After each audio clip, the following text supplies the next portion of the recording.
It's time for Voices from the Garden, a series that celebrates and explores an intrinsic mix of life lessons, faith stories, and glorious gardening adventures, told by those who experience them in their own words, exclusively on the Rose Chat podcast.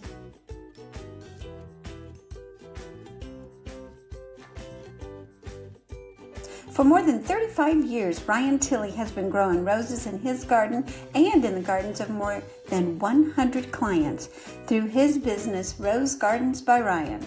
This master Rosarian and his wife, Wendy, who many of you might know from the rosegardener.com, recently relocated to Vancouver, Washington, near Portland. Very different from Atlanta, where they will have the fun and the challenge of learning to grow roses in their new home.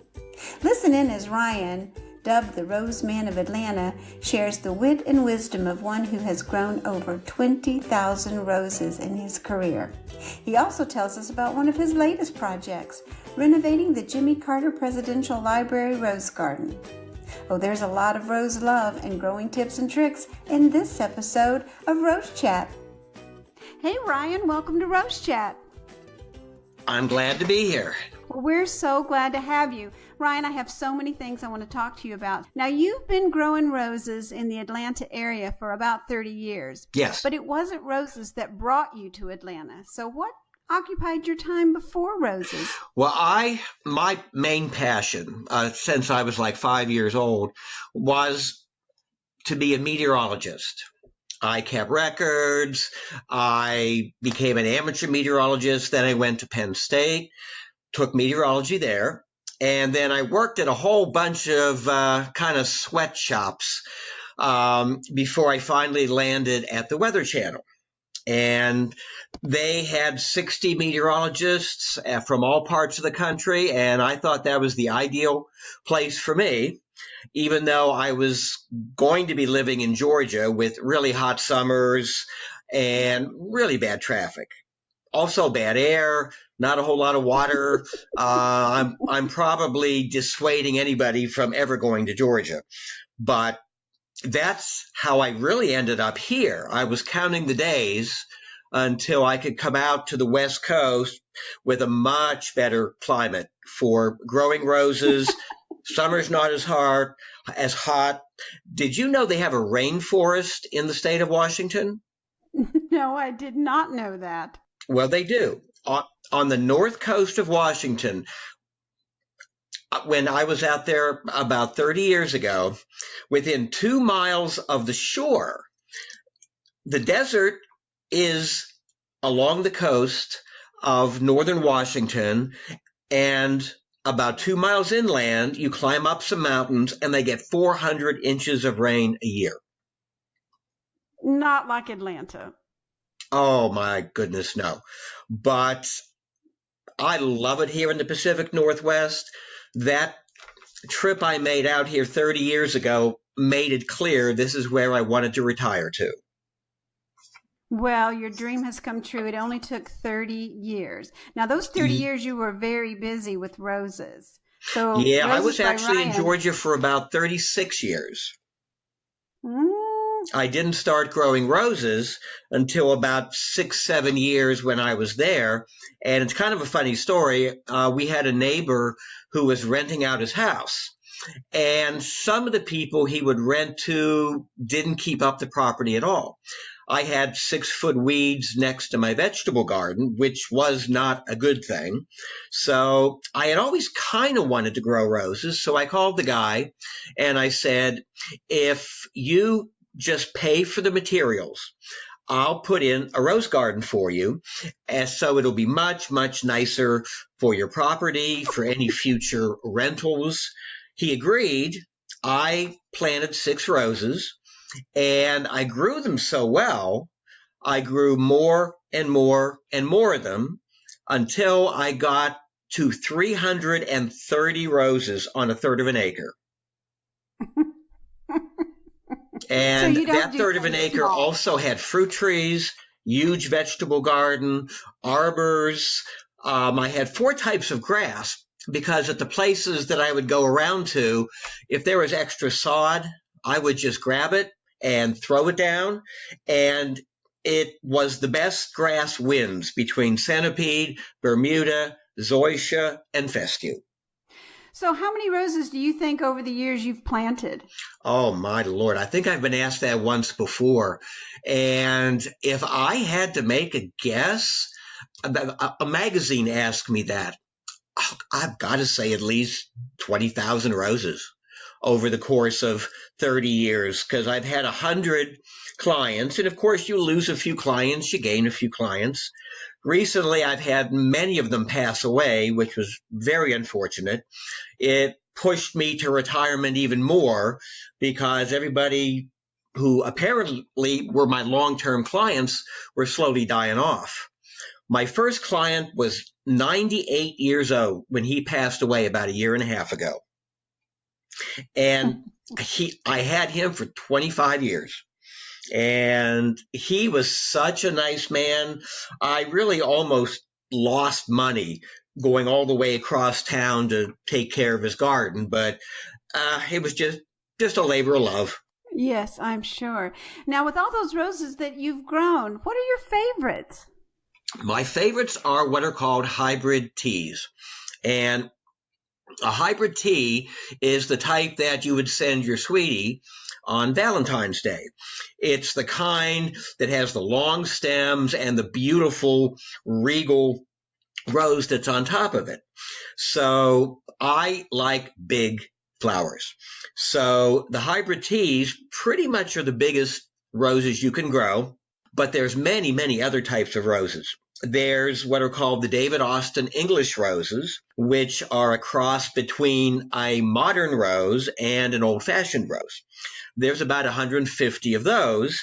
About 60 or 70 of them are really nice roses. There's floribundas. They're shorter than hybrid teas, kind of look a bit like a hybrid tea flower, but they come in clusters.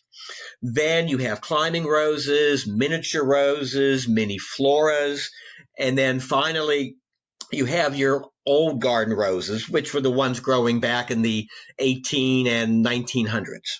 So you've grown a little bit of everything. So when you get down to the hybrid teas, what are your favorites? Well, it changes every year because, especially in Georgia, no year is the same. Some years you have 8 months of summer. Some years you have a drought. Some years you get 26 inches in September. Every year my favorites changed based on how they were doing that year. There were 3 years ago, there was a rose called Mr. Caleb. It was beautiful red rose, kind of pokey, getting established, but one day, the end of April, there were 100 unbelievable red blooms on that. It instantly became my favorite red rose. The next 2 years were not the same weather-wise, and they looked nothing like the beautiful roses I had had a year or two before. But in my newsletter, I have listed about 120 roses, and I've rated them, and I've given comments. So I'll give you a few that are typically very, very good. Everybody knows Mr. Lincoln. Mr. Lincoln is not my favorite red rose. The best one is Veteran's Honor. It is a tremendous blooming rose. It grows a big bush, 50, 60, 80 long stem blooms at a time. The only downside to it is there's no fragrance. So if I want to put a red fragrant rose in my clients' gardens, I'll put a rose called Alex Red. You cannot find that anywhere. No, I've never heard of Alex Red. It was a very good rose back in around 1977. The blooms were plump, and they had kind of a cherry red with a slightly darker red on the inside of the petals and a slightly lighter red on the outside. The fragrance is absolutely outstanding on that rose. But I keep it alive by taking budwood, a little piece of a rose, and I send it off to 2 specialty growers. One is in a little town called Buckatoona, Mississippi. The other is in a slightly bigger town. It's in Savannah, Georgia. And they then graft the rose that I send them. I send 20 or 30 little pieces, and then I will have the roses available that I want to put into people's gardens. Along with the place in Buckatoona, Mississippi, and Savannah, there's a very good place in South Carolina called Roses Unlimited. Now, those don't get grafted. Those you simply take the cutting and you stick it in the ground. The reason for grafting, though, is to get them bigger faster. The rootstock in the southeast is called Fortuniana. Some people who grow roses may know a few of the other ones. Jackson and Perkins uses Dr. Huey. Weeks Roses and others use a rootstock called Multiflora. But Fortuniana comes from Florida, and it thrives in sandy soils. And Florida soils have what are called nematodes in the soil, little critters that pretty much, screw up your rose so they won't grow well. But that rootstock is unbelievably vigorous. It'll go 20 feet from the plant. So with just a little bit of special soil preparation, I can get roses that you've never heard of before. Roses that the exhibitors use, and they win rose shows. You might go to a rose show anywhere in the country, and you might see a rose that wins, and it's fabulous. Let's just say it's a rose that's called Louise Estes, which is a very good show rose. You are not going to find it anywhere but the Fortuniana growers or those who are doing roses on their own roots. Because there are thousands of varieties of roses. So you might go home and say to yourself, where can I buy Louise Estes? You won't find it in a local nursery. You won't find it online unless you stumble across one or two of the growers that use Fortuniana rootstock. The top 10 roses that I grow are mostly on the Fortuniana rootstock. So if I could, tax my memory, Veteran's Honor would be number 1. Paul Ricard is number 2, and I guarantee you nobody's heard of that rose. It's a beautiful pale vanilla apricot with a licorice fragrance, and I'm not kidding when I say there can be 200 or 300 cuttable roses on the bush at a time. It is a spectacular rose. Then you have a rose that would be called Louise Estes. It's an extremely good show rose. Soft Whisper, which it is fantastic. It's cream colored, a bit of pink on the edge. It's got an interesting way that the petals are. They're kind of pointed. It's fragrant, and you get tons and tons of them. So those are the top 4, and I think I've boxed myself into a corner here trying to, from memory, do 5 through 10. But my wife has a website called The Rose Gardener. I have a rose site too, but my newsletter is on her website. And so you go on her website, and then you can read not only my current issues, but you can read some of my back issues. So about 3 issues ago, I had my rose ratings from top to bottom. Not a complete list, because there have been 60, 70 roses over the years. Maybe it's 90 or 100 over the years that I've grown. I've liked them, but for one reason or another, I discarded them in favor of some newer roses or to put one of my favorites in. And that's going to be a challenge for me out here in Vancouver, Washington. The climate is nothing like the Southeast. Couldn't be farther from it. The soil is better, although it's still heavy. You have a climate like England in the winter, and sort of like England in the summer as well. So some of the roses that I used to grow may grow really well out here. Some of my favorites in the Southeast, maybe they won't grow so well out here. So it's going to be a learning process for me for the next 2, 3, 4 years. But the nice thing about my newsletter is I kind of tell people exactly what's going on in my garden, and I'm going to have lots of articles on the difference between out here and also the Southeast, although basic rose care is kind of the same. You figure out what diseases you get, You spray them so you don't get disease. You water them when it's hot and dry, and you put mulch over them in the winter to protect the bottom of the rose, which I have found out people out here don't do that. So that's a little bit of rose knowledge that I'm bringing out to the Pacific Northwest. And I'll learn from Rosarians here, and they will learn from me as well. Well, Ryan, I have to say I'm a big fan of your newsletter, and you're right. Even though it's called the Georgia Rose, there's just so much general knowledge to learn. My current issue is 52 pages long, is because, oh my goodness. And the reason is I felt guilty because I put it out about 3 times a year, and it's about 20 pages, sometimes a little bit more. But there was so much going on with selling my business and then not selling it and then selling it again, to my wife not being there for a whole year, running my business, and then training the guy who was going to take over my business.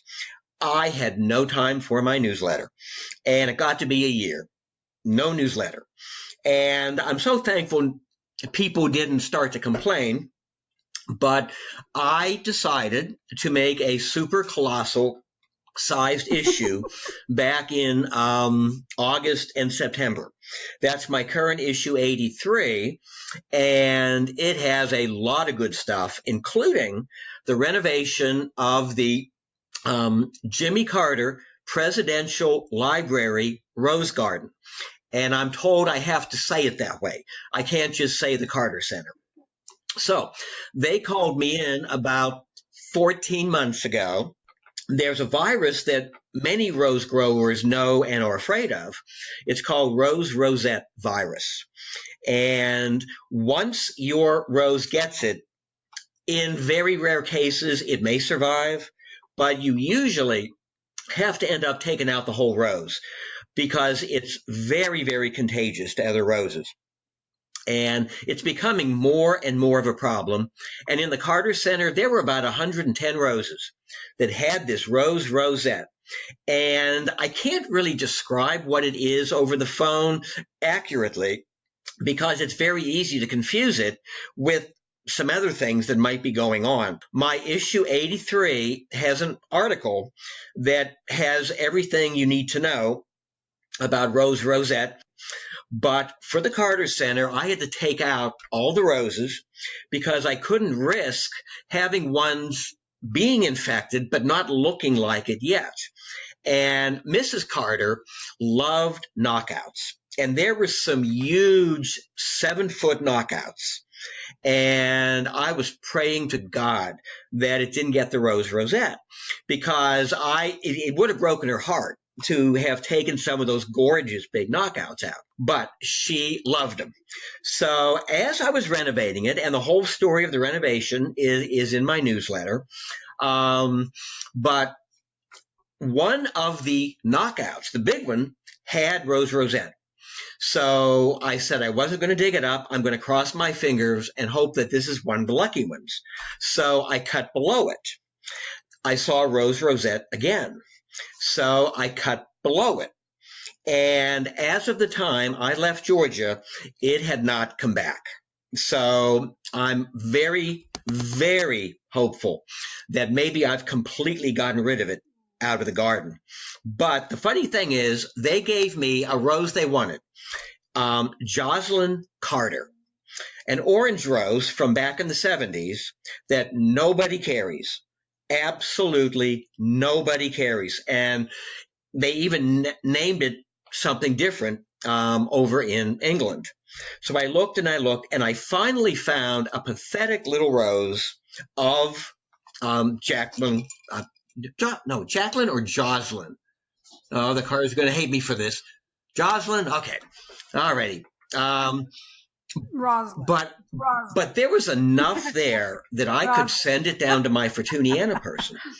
And I was hoping to get 17 because they had a big oval, and I wanted that to be the front border. And then behind it, a great floribunda called Coco Loco, which has chocolate buds, opens up to a latte-colored bloom with a bit of lavender on the edges, then turns more lavender as it ages. And I had visions of spectacular, picture-worthy parts of the garden. And I did take lots of pictures. But it was a first-year garden, so as the years go on, hopefully the garden will get better and better. However, I will not be flying back to take care of it. So they know what to do there. But so I ask all my readers and all my clients, sometime next year, go to the rose garden and tell me how it looks. I left Georgia early October. So it was looking pretty good early October. It had actually filled it out, and I had a color scheme for it and all different assortment of roses. It is, I think, the best rose garden I've ever put in. And I'm a master Rosarian. I used to be a consulting Rosarian, and now I'm a master Rosarian. But what a master Rosarian is supposed to do is spread the love of roses. So those who are scared to grow roses, my newsletter will hopefully encourage them to at least try a few, because I try to make it as easy as possible for people. Because in the past, people are scared to death to grow roses because they think that they'll do something wrong, or they think roses don't do well, et cetera, et cetera. So when you take a lot of the extra stuff out, for instance, Rosarians have said for years and years and years, when you make a cut, put a dab of Elmer's glue on the end of the cut to prevent cane borers from getting into the rose. Now, of course, when I started growing roses, I followed all of the conventional wisdom. After about 8 years, I threw almost all of the conventional wisdom out. But back to the cane borer. What Rosarians were afraid of is when it bores down in the cane, then the cane will die. And old-time Rosarians would cut their roses back to about 8 inches. So a borer might be able to get far enough down to the bud union. But I preach to keep good canes 3, 4, and 5 feet tall. Since you spent a whole year growing those canes, why would you cut them down? And so if a cane borer gets on those taller canes, okay, fine. There's the cane borer. Look at him go. But he only goes about 3, 4 inches. So what I do over the next winter or in the same year, if I'm going to make a cut anyway, I just cut below the borer and say goodbye borer, and I still have nice tall canes. And I preach to people, grow as many canes as possible and grow them as high as possible. Again, an old-time conventional wisdom was cut them to the 3 or 4 best canes. And if someone wants to do that and they're happy with their roses, I say go to it. But for those who are new to rose growing, I would rather see a nice big bush with lots and lots of leaves, because those leaves make food. The food helps the roots grow. The roots help the canes grow. Good, healthy canes give you really nice blooms. So I'll leave 10 or 12 big canes on if there's no damage, if there's nothing wrong with them, and if I think they're going to give me good roses, there is no reason to cut them.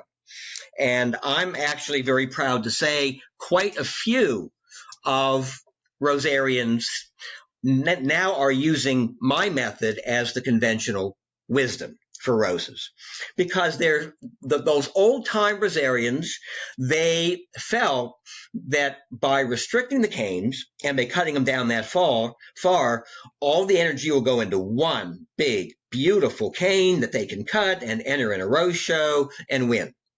And they may very well be able to do that. But I'd like my chances a bit better if I had 30 or 40 really nice roses. And again, the best stems are on the Fortuniana rootstock roses. And my one source in Mississippi, I said, well, I'm going to revolutionize the rose growing out here. I'm going to bring Fortuniana to the Pacific Northwest. And he said, Jim Mills, he's 77 years old. He'll be retiring pretty soon like me. And he told me, Ryan, you want to hear a little dirty secret? Exhibitors up in the Pacific Northwest also use roses on Fortuniana rootstock. So my task will be not to teach the exhibitors, but to maybe help the homeowners, because if you get a really good rose that first year, you are more than likely going to be bit by the rose bug. And you might not end up with 330 like me, but you might end up with a good, healthy 20 or 30 roses. And I do caution people, roses in the Southeast bloom about 6 times. Out here, it'll be about 3, maybe 4 if I'm really lucky. But every bloom cycle will not be perfect. Mother Nature does not allow for perfection. You do the best you can, but sometimes you get a bloom cycle, and God, they're awful. One year in October, there was the remnants of a hurricane that came up. And on my 330 roses, there must have been 10,000 blooms. I came back and they were all rotting at the top of the canes. We had gotten 4 inches of rain. It had gotten chilly at night. That water sat inside the blooms, and it's a disease called botrytis. And unlike black spot, powdery mildew, rust, downy mildew, and others, there is nothing you can spray that will absolutely prevent it. If Mother Nature gives you the perfect conditions for botrytis, you're going to have botrytis. And literally that whole bloom cycle, I just clipped them off and then hoped for better roses the next bloom cycle. And the next bloom cycle was in early November, and magnificent.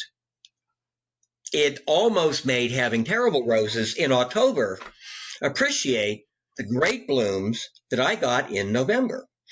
So you will never have picture perfect roses every single time. But man, a couple times a year, you're going to have some perfection in your garden, and it is awe-inspiring. Well, Ryan, thanks so much for joining us today.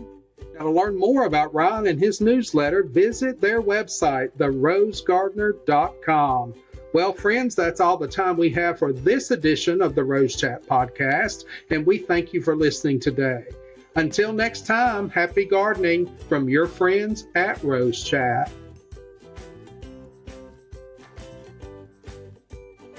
Thanks for listening to today's broadcast of Voices from the Garden, an exclusive story series celebrating the human experience in the garden exclusively on the Rose Chat podcast. If you have a story to tell, email us at grow@rosechat.info. Voices from the Garden is a production of the Rose Chat Media Group, Birmingham, Alabama.